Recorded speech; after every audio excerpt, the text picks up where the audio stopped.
രാവിലെ തന്നെ ഞങ്ങൾ അഞ്ചുരുളി മുനമ്പ് പോയിട്ട് തിരിച്ചു വരുന്ന വഴിയാണ്.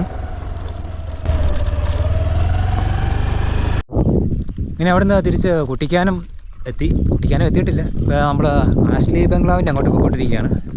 അപ്പോൾ അത് മെയിൻ ഗേറ്റ് ക്ലോസ് ആണ്. എന്നാലും സൈഡിൽ കൂടെ കണ്ട ഒരു വഴി കൂടെ ഇങ്ങോട്ട് പോകുന്നു.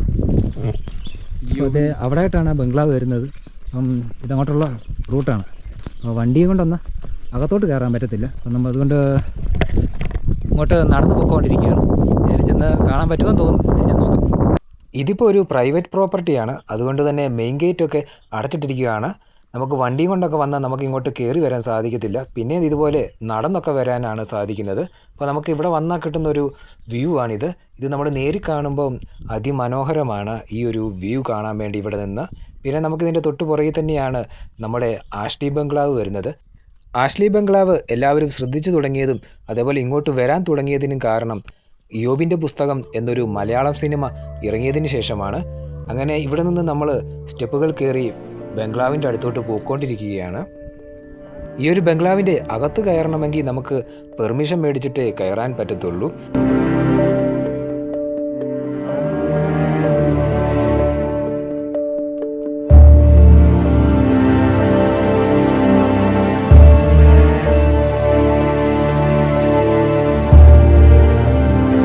അപ്പോൾ നമ്മൾ ആഷ്ലി ബംഗ്ലാവിൽ നിന്ന് തിരിച്ചിറങ്ങി പോവുകയാണ്. നമ്മൾ അങ്ങോട്ട് ഒത്തിരി അടുത്തോട്ട് പോയില്ല. അവിടെയൊക്കെ നല്ലതായിട്ട് പെയിൻ്റ് അടിച്ച് വൃത്തിയാക്കി ഇട്ടേക്കുന്നതാണ്. നമ്മൾ പെർമിഷൻ ഒന്നും ചോദിക്കാതാണ് കയറിയത്. വെറുതെ കയറി വൃത്തികേടാക്കണ്ട, എന്തെങ്കിലും വൃത്തികേടാക്കുകയില്ല, വെറുതെ അവർക്ക് താല്പര്യക്കുറവ് ഉണ്ടാക്കണ്ടെന്ന് വിചാരിച്ചാണ് പിന്നെ അങ്ങോട്ട് കയറിപ്പോയിരുന്നത്.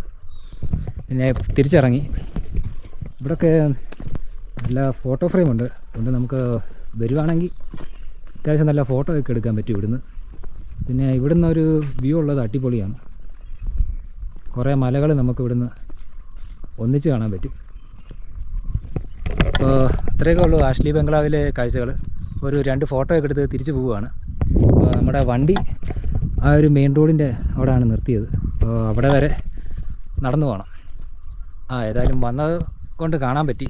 ഒരു പ്രാവശ്യം ഞാൻ അവിടെ വരെ വന്നായിരുന്നു. എന്നിട്ട് റോഡ് ക്ലോസ് ആയതുകൊണ്ട് ഞാൻ തിരിച്ചു പോവുകയാണ് ചെയ്തത്. ഏതായാലും ഇപ്രാവശ്യം വന്നിട്ട് ബംഗ്ലാവ് കാണാൻ പറ്റി. ഇനി നമ്മൾ തിരിച്ചു പോവാണ് ഇവിടെ നേരെ കുട്ടിക്കാനത്തോട്ട് തിരിച്ചു പോവാണ്. അപ്പോൾ നമ്മൾ തിരിച്ച് പോയിക്കൊണ്ടിരിക്കുകയായിരുന്നു കുട്ടിക്കാനം. ആ വഴിക്ക് നമ്മളൊരു ബൺമസ്ക കണ്ടു. ഇതിലായിട്ട് ബൺമസ്ക കഴിച്ചില്ല. അപ്പോൾ അതൊന്ന് ട്രൈ ചെയ്തിട്ട് അങ്ങനെ ആദ്യം തന്നെ കിട്ടിയത് ഒരു ചായയാണ്. ശേഷം നമുക്ക് ക്രീമൊക്കെ പുരട്ടിയ ബണ്ണും നമുക്ക് കിട്ടി. ശേഷം നമ്മൾ ഇത് കഴിക്കേണ്ട രീതിയിൽ തന്നെയാണ് നമ്മൾ കഴിച്ചത്. അപ്പോൾ ആ ക്രീമുള്ള ബണ്ണ് ചായയിൽ മുക്കിയാണ് നമ്മൾ കഴിച്ചത്.